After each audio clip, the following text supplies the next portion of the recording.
Cette semaine dans Rouge Platine, nous allons partir en Australie. Enfin presque. Nous dirons que le son de l'Australie débarque au Kempinski du côté de Genève avec deux très charmantes sœurs jumelles qui, durant leur soirée au Java Club, ont littéralement mis le feu au dance floor. Les deux font la paire et elles assurent derrière les platines. Aussi agréable à regarder qu'à écouter, The Nervo laisse penser que le cliché du DJ que nous connaissons tous a véritablement changé. Il est vrai aussi qu'avec des jumelles comme celle-ci, nous pouvons apercevoir l'horizon de leur univers musical qui n'a certainement pas fini de nous surprendre d'ailleurs. Rencontre donc avec les deux jolies DJs au micro de Fabien Eckert qui leur demande de nous expliquer comment elles ont commencé. Tout a commencé quand nous étions des enfants, on adorait la musique et ensuite ça s'est encore renforcé vers 17 ans quand on a commencé à écouter de la house music en club. En Australie, là d'où l'on vient, il y a une très belle scène house, très vivante et on a toujours apprécié écouter ce genre de musique.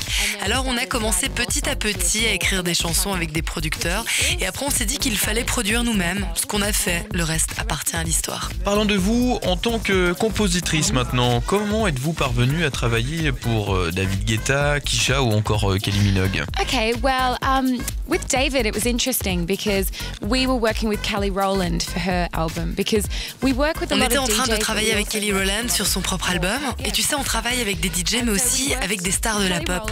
Alors ce qui s'est passé, Kelly Rowland est venue nous trouver, enfin à son label, qui savait que l'on travaillait ensemble. Elle était dans le sud de la France avec David et il lui a donné quelques titres sur lesquels elle devait bosser. C'était il y a 3 ans en arrière et donc Kelly est venue vers nous avec des titres que David lui avait donnés. Nous forcément on savait qui il était, on voulait tellement bosser avec lui et Kelly nous a fait écouter les titres. Le premier était When Love Takes Over, juste une instru au piano et je crois que 4 minutes 30 plus tard le morceau était terminé. On l'a envoyé au label de Kelly et 6 semaines plus tard David nous a appelé pour nous dire que ça allait être son single et ensuite on a continué de travailler pour lui. Ensuite pour Kylie l'histoire est plus courte, on travaillait pour son label qui est le même que le nôtre et on voulait absolument travailler avec un jeune producteur en Grande-Bretagne. Nous étions à Londres pour une semaine et nous lui avons alors proposé de collaborer.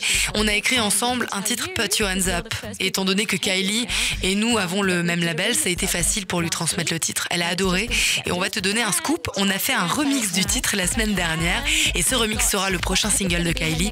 Elle est en ce moment en pleine tournée américaine et le titre qui fait la promotion de la tournée, eh bien c'est le nôtre. And the song that they're going to go out with and promote is going to be our song.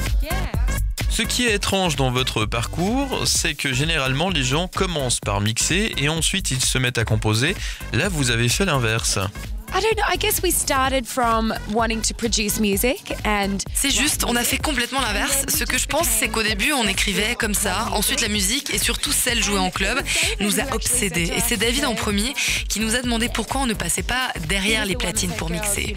C'est lui qui nous a poussé à y aller en nous disant qu'on aimait la house et qu'on n'avait qu'à essayer. Et puis, il nous avait vu travailler en studio, il savait de quoi on était capable. Donc, il nous a encouragés et nous a dit qu'il allait nous soutenir. Il a tenu parole.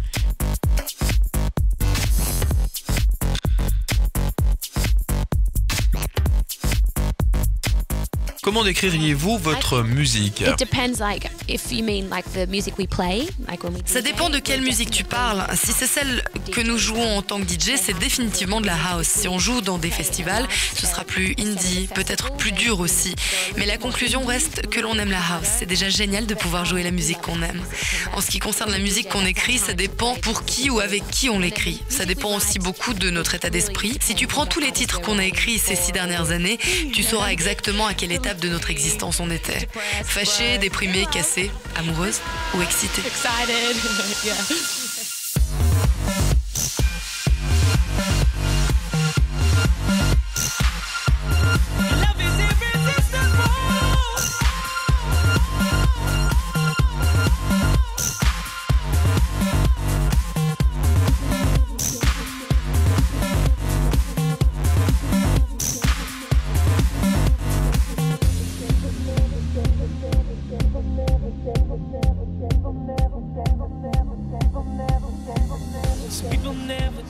En quoi la sonorité australienne est-elle différente de l'européenne? Yeah, the Australian house music club music scene, I think, is very different. C'est déjà complètement différent, tu as raison. En Australie, ça tend plus à quelque chose d'électro, du moins dans les vibes. C'est donc forcément plus dur. Les Australiens adorent quand ça tape, quand ça cogne. Ils aiment des gens comme Tiga, Boys Noise ou Steve Aoki, qui a également beaucoup de succès. C'est moins progressif qu'ici. En Europe, ça a un côté plus sexy, plus chaud, peut-être à cause d'Ibiza. Ibiza, they're more sexy house. Est-ce un avantage ou un inconvénient de bosser avec sa sœur jumelle qui plus est? Oh, it has its ups and downs. Ça dépend des fois. Une fois c'est l'un, une fois c'est l'autre. Mais généralement c'est positif. Tu sais, quand on écrit avec quelqu'un, c'est une expérience très personnelle, très intime, parce que tu te mets à nu. Tu te dois d'être honnête à travers ta musique si tu veux des émotions. Quand tu bosses avec un artiste, tu ne peux pas tellement lui dire que ce qu'il fait c'est mauvais ou que ses idées sont nulles. Tu dois être plus diplomate. Alors qu'entre nous c'est beaucoup plus direct. On va se dire les choses quand on n'aime pas par exemple. On n'y va pas avec le dos de la cuillère. Ça nous arrive d'être sévère ou même méchante entre nous. Vous êtes deux jolies filles, n'est-ce pas plus difficile que votre travail soit reconnu? Oh, look, I think sometimes when we get booked for girls' nights, like girl DJ nights, of course, you know, they expect us to play more commercial stuff, but then, you know, we play our set and... Je te donne un exemple. On a parfois été bookés pour une soirée filles avec exclusivement des DJs. Les gens s'attendaient à ce qu'on joue des trucs plus commerciaux, plus faciles. Or, pas du tout. Autre exemple, on nous a bookés pour un set à Chicago. Ils ne savaient même pas qu'on était des filles. Alors oui, parfois c'est plus facile et parfois c'est l'inverse. On essaye de ne pas trop y penser, de faire du mieux qu'on peut. Just get on with it, really. Et pour terminer, quelques mots sur vos projets futurs? Oh, we got lots coming up, actually. Yeah. Right now, we're focusing a lot on... On a beaucoup de choses en route, mais prioritairement, on va se concentrer sur les Narvos et leur carrière. On est en train de travailler sur un album et on a aussi un titre avec Afrojack et Aoki.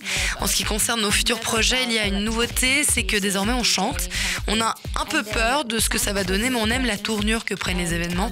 Et on a également des collaborations qui vont sortir avec John Dalbach, Norman Doré et Vite Chief, si on a le temps.